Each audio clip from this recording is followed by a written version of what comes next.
अत्याचारी पति बना कातिल। सिपाही रोहन को लेकर पुलिस स्टेशन में आता है क्योंकि रोहन की पत्नी का मर्डर हो चुका है और उसकी पूछताछ के लिए उसे बुलाया गया है। अरे, तुम्हारी पत्नी की लाश जंगल में मिली है, क्या तुम्हें किसी पर शक है? अरे, मेरी पत्नी की लाश? अरे, क्या तुम्हें ये भी नहीं पता है कि तुम्हारी पत्नी का मर्डर हो चुका है? अरे, मुझे तो कुछ भी नहीं पता है, मेरी पत्नी तो अपने भाई से मिलने के लिए गई थी। लगता है तुम ज्यादा ही चालाक बन रहे हो। ऐसा भी हो सकता है कि तुम्हें ये ना पता हो कि तुम्हारी पत्नी कहाँ पर है। और रोहन कुछ देर सोचता है, अरे मुझे लगता है उसके भाई ने ही उसे मार डाला होगा, मुझे पहले से ही उस पर शक था। तभी इंस्पेक्टर कहता है, नहीं नहीं, मुझे पता चला है तुम्हारे पड़ोसियों से कि तुम दोनों में बहुत ज्यादा झगड़ा होता था। नहीं नहीं, हम दोनों में कोई झगड़ा नहीं होता था, जैसे एक पति पत्नी में नोकझोंक होती हो बस वही होता था। लेकिन हमें तो पता चला है कि तुम अपनी पत्नी पर हाथ भी उठाते थे, उसके साथ मारपीट करते थे। हो सकता है कि तुमने ही अपनी पत्नी को मारा हो। अरे नहीं नहीं, मैं तो अपनी पत्नी से बहुत प्यार करता था। अच्छा, तो फिर तुम ये बताओ कि तुम्हें किस पर शक है? क्या तुम्हारी नज़र में कोई ऐसा आदमी है जो उसका मर्डर कर सकता है? तभी रोहन कहता है कि ये जरूर उस शमशान वाले हिमांशु का काम है, उसी ने मेरी पत्नी को मारा हुआ है, क्योंकि मेरी पत्नी उससे हर रोज मिलने जाती थी और मैं अपनी पत्नी को मना भी किया करता था। अच्छा, तुम्हारी पत्नी क्यों जाती थी? साहब, न जाने क्यों उससे हर रोज मिलने जाती थी और मैं बार बार मना किया करता था, लेकिन फिर भी मेरा कहना नहीं मानती थी। न जाने उसने क्या जादू किया हुआ था मेरी पत्नी पर, हर रोज शमशान में उससे मिलने जाती थी। और मैंने हिमांशु को भी बहुत बार बोला, चलो कोई बात नहीं, जब तक तहकीकात हो रही है तुम इस गांव को छोड़कर कहीं नहीं जा सकते, अब जाओ यहाँ से। तब वो पुलिस स्टेशन से चला जाता है। इंस्पेक्टर सिपाही को लेकर शमशान की तरफ अपनी गाड़ी को ले जाते हैं, क्योंकि अब उन्हें शमशान में रहने वाले हिमांशु से पूछताछ करनी है। और हिमांशु देखता है कि शमशान में पुलिस इंस्पेक्टर एक सिपाही के साथ आ रहा है और ये देखकर हिमांशु हक्का बक्का रह जाता है। अरे, क्या तुम राधिका को जानते हो? और वो सोच में पड़ जाता है, अरे हाँ, राधिका तो मेरी बहन है। क्या कहा? वो तुम्हारी बहन है? हाँ हाँ, वो मेरी बहन है। क्यों, क्या हुआ? आप उसके बारे में क्यों पूछ रहे हो? ऐसा राधिका ने क्या कर दिया जो पुलिस को उसकी पूछताछ करनी पड़ रही है? अरे, जितना पूछा जा रहा है उतना जवाब दो, ज़्यादा चालाकी करने की कोई ज़रूरत नहीं। राधिका का मर्डर हो चुका है और हमें तुम पर शक है कि तुमने राधिका को मारा है, क्योंकि वो तुमसे मिलने आती थी। अरे इंस्पेक्टर साहब, जरूर उसके पति ने ऐसा बोला होगा। तो फिर तुम ही बताओ कि तुम राधिका को कैसे जानते थे और वो हर रोज तुमसे मिलने क्यों आती थी? आखिर तुम्हारा उससे क्या रिश्ता था? हो सकता है कि तुमने ही राधिका को मारा हो, कल शाम वो तुमसे मिलने आई हो और तुमने जंगल में उसकी लाश को ठिकाने लगा दिया हो। अरे इंस्पेक्टर साहब, मैं अपनी बहन के साथ ऐसा भला क्यों करूँगा? इंस्पेक्टर कहता है कि हमसे ज़्यादा चालाकी करने की ज़रूरत नहीं है, तुम जैसे लोगों को हम अच्छे से जानते हैं। भोली शक्ल बनाकर तुम जैसे लोग बड़े बड़े मर्डर कर जाते हो, और वैसे भी मैं तो शमशान में ही रहता हूँ, मैं भला राधिका की मर्डर क्यों करूँगा? आप चाहे तो पूरे गांव में जाकर पूछ सकते हो। एक दिन गांव में मुझे राधिका मिली थी और वो अपने पति के लिए खाना ले जा रही थी। अरे बहन, क्या तुम खाना का काम करती हो? मेरे लिए भी खाना बना दिया करो। अरे भाई, खाना तो मैं बना दूंगी, लेकिन मेरा पति बहुत कंजूस है, तुम्हें खाने के पैसे देने होंगे। अरे कोई बात नहीं, मैं खाने के पैसे दूंगा।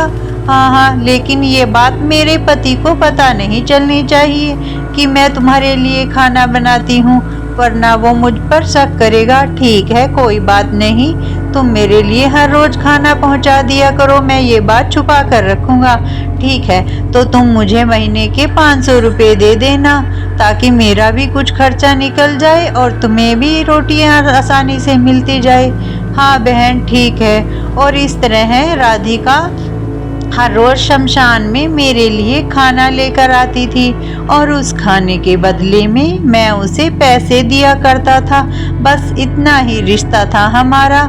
अच्छा, तो तुम्हें यहाँ से कहीं दूर जाने की जरूरत नहीं। जब तक राधिका का मर्डर का केस चल रहा है तुम्हें यहीं पर रहना होगा। अगर तुम यहाँ से बाहर गए तो तुम ही पहले सस्पेक्ट होगे। अरे इंस्पेक्टर साहब, आप चिंता न करें, आप जब चाहें मुझे थाने बुलाकर पूछताछ कर सकते हैं। और वैसे भी भला मैं अपनी बहन का मर्डर क्यों करूँगा, मुझे तो अभी आपसे ही पता चला है। तब इंस्पेक्टर हिमांशु से पूछता है कि क्या तुम्हें शक है कोई ऐसा राधिका के साथ कर सकता है, कोई राधिका को मार सकता है? अरे मुझे शक तो नहीं, लेकिन एक सब्जी वाला जरूर है जो मेरी बेगुनाही साबित कर सकता है, क्योंकि जिस सब्जी वाले से वो सब्जियां लेती थी वो हमारे बारे में जानता था। अरे कौन है ये सब्जी वाला? ये सब्जी वाला गगन है और उसकी दुकान पास ही के गांव में है। वहाँ पर उसकी बड़ी सब्जियों की दुकान है। वो मेरे और राधिका के बारे में सब जानता था और उसे उसके पति के बारे में भी पता था। कहीं तुम झूठ तो नहीं बोल रहे हो? ऐसा तो नहीं कि तुम हमें घुमा रहे हो? अगर तुमने हमने घुमाने की कोशिश की तो तुम्हें इसकी कड़ी से कड़ी सजा मिलेगी। हम उस सब्जी वाले से भी पूछताछ कर लेते हैं, लेकिन हमारा शक तो सिर्फ तुम पर ही है। तब पुलिस इंस्पेक्टर वहां से चला जाता है और वो दोनों अपनी गाड़ी में बैठकर वापस पुलिस स्टेशन आ जाते हैं। और जैसे ही वो पुलिस स्टेशन में पहुंचते हैं, सिपाही कहता है कि अरे आपने उसे ऐसे क्यों छोड़ दिया, वो तो हिमांशु देखने से ही मर्डरर लग रहा था। तभी इंस्पेक्टर कहता है कि हमें बिना किसी सबूत के ऐसे किसी पर शक नहीं करना चाहिए। चलो एक बार उस सब्जी वाले को ही मिल लेते हैं, शायद कुछ सुराग हमें मिल जाए इससे पहले कि शाम हो। चलो बाजार चलते हैं। और वो बाजार में उस सब्जी वाले की दुकान पर पहुंच जाते हैं और गगन सब पुलिस को देखकर हैरान है। अरे क्या तुम ही गगन सब्जी वाला हो? अरे हाँ जी हाँ, मैं ही सब्जी वाला हूँ। बताइए आपको कौन कौन सी सब्जियाँ चाहिए, कौन सी सब्जी तोल दूँ? अरे हम तो तुम्हारी पूरी दुकान ही लेने वाले हैं। अरे इंस्पेक्टर साहब, क्या पुलिस स्टेशन में कोई भंडारा चल रहा है क्या? तुम्हें शर्म नहीं आती पुलिस इंस्पेक्टर से ऐसा मजाक करते हुए? भला हम यहाँ क्या तुम्हारी सब्जियाँ खरीदने आए हैं? हम तो यहाँ राधिका के मर्डर की जांच करने आए हैं। राधिका तुम्हारी ही दुकान से सब्जियाँ खरीदा करती थी ना? और सच बोलना, झूठ बोलने की तो कोशिश भी मत करना। जी साहब, वो मेरी ही दुकान से सब्जियां खरीदा करती थी और बहुत सारी सब्जियां लेकर जाया करती थी। अच्छा, तो तुम्हें उस हिमांशु के बारे में और राधिका के बारे में क्या पता है? अरे साहब, मुझे तो ये पता है कि वो हिमांशु के लिए खाना बनाया करती थी, इसीलिए हिमांशु उसे बहुत सारे पैसे भी देता था और उन पैसों से उसका अपना खर्चा चल जाता था। इसीलिए वो हर रोज मेरी दुकान पर सब्जियां खरीदने आती थी। बस इससे ज़्यादा मुझे इसके बारे में कुछ भी नहीं पता है। वो हिमांशु को अपना भाई बताती थी, अब वो भाई था या नहीं मुझे नहीं मालूम। अच्छा, क्या तुम्हें किसी उसके पति के बारे में भी पता है? अरे हाँ हाँ, उसका पति बहुत ही गुस्सैल स्वभाव का है। वो अपनी पत्नी पर हमेशा शक किया करता था, लेकिन एक दिन जब वो मेरी दुकान पर सब्जियां खरीद रही थी, अरे भैया मुझे ये कटहल दे दो जितना तुम्हारी दुकान पर है। अरे बहन जी, सिर्फ 2 किलो कटहल ही बचा है और ये ही तुम ले जाओ। हाँ ठीक है, मैं तुम्हारे पैसे जब भैया हिमांशु देंगे तब तुम्हारा उधार चुका दूंगी और ये सारा कटहल तुम मेरे लिए दे दो। और तभी पास ही में टीना खड़ी थी, उसने भी मुझे कहा कि मुझे भी थोड़ा सा कटहल दे दो। अरे बहन, ये सब तो इस बहन ने खरीद लिया है, तो भला मैं तुम्हें कैसे दे सकता हूँ? और टीना को बहुत गुस्सा आ जाता है। अरे बहन, इसमें गुस्सा करने की क्या बात है? राधिका बहन ने आज हमारा सामान खरीद लिया है। अच्छा, तो राधिका के पास इतने पैसे आते कहाँ से हैं? अरे तुम्हें क्या, मैं तो खुद मेहनत करके पैसे कमाती हूँ, तुम भी मेहनत करो। अच्छा, तो क्या हम मेहनत नहीं करते? तुम ही मेहनत करती हो। अरे पता है तुम हिमांशु से पैसे लेती हो।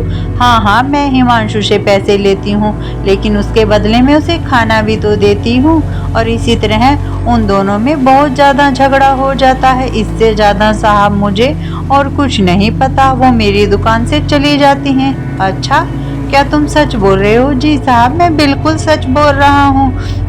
और पुलिस इंस्पेक्टर उसके पास जाता है और उसे जोर जोर से 3 तमाचे लगाता है। अब दोबारा ये झूठी कहानी सुनाने की कोई ज़रूरत नहीं है। दोबारा सच सच सुनाओ, वरना हम तुम्हें ही जेल में डाल देंगे। और ये सुनते ही गगन सब्जी वाला घबरा जाता है। वो कहता है कि एक दिन की बात है, राधिका बहन मेरी दुकान पर सब्जी ले रही थी। उसका पति आता है और गुस्से में उसे डांटने लग जाता है। और इसी तरह उन दोनों पति पत्नी में बहस हो जाती है। वो अपनी पत्नी से पैसे मांग रहा था और उसकी पत्नी ने देने से मना कर दिया कि तुम खुद तो कुछ कमाते नहीं हो, जितना मैं कमाती हूँ वो भी अपने शराब और नशे में ही उड़ा देते हो। और वो गुस्से में अपनी पत्नी को मार डालता है और उसकी पत्नी का सर इस बक्से पर लग जाता है और वो यहीं पर ख़त्म हो जाती है। तब वो मुझसे कहता है कि तुम्हें मेरी पत्नी के मर्डर के बारे में कुछ बताने की ज़रूरत नहीं है। अगर तुमने अपना मुंह खोला तो मैं तुम्हें भी मार डालूँगा। और वो अपनी पत्नी की लाश को कहता है कि मैं खुद ही उठा लूँगा, तुम्हें चिंता करने की कोई ज़रूरत नहीं, तुम सिर्फ चुपचाप रहना। और इससे ज़्यादा मुझे कुछ मालूम नहीं। उसके बाद वो लाश को कहाँ लेकर गया? अरे उसकी पत्नी की लाश तो जंगल में मिली है। हाँ, हो सकता है उसने अपनी पत्नी की लाश को जंगल में फेंक दिया हो। अगर तुम ये सच्चाई हमें पहले ही बता देते तो तुम्हें ये थप्पड़ खाने की ज़रूरत ही न पड़ती। और तुमने माफ़ करना इंस्पेक्टर साहब, मुझसे गलती हो गई है और तुमने जो ये सच छुपाया है इसकी सज़ा तो तुम्हें मिलेगी।